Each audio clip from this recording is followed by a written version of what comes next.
গভীর রাতে শহরের বুকে খুন সাংবাদিক দম্পতি। একের পর এক তদন্ত কমিটি হয়, তবু উদ্ঘাটন হয় না খুনের রহস্য। এই নিয়ে নির্মাতা রায়হান রাফির সিনেমা অমীমাংসিত।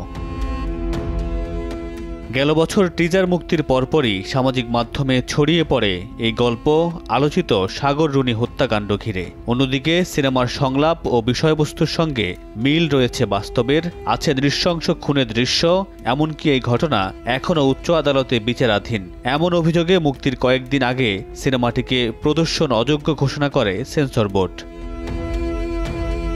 তবে সম্প্রতি সিনেমাটিকে প্রদর্শনের অনুমতি দিয়েছে চলচ্চিত্র সার্টিফিকেশন বোর্ড, যার মধ্য দিয়ে প্রায় ১.৫ বছর পর আলোর মুখ দেখতে যাচ্ছে অমীমাংসিত, যদিও এখনও ঘোষণা হয়নি মুক্তির তারিখ।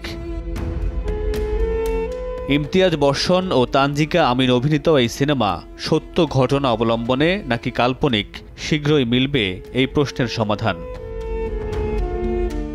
মামুনুর রশিদ পনেল, সময় সংবাদ, ঢাকা।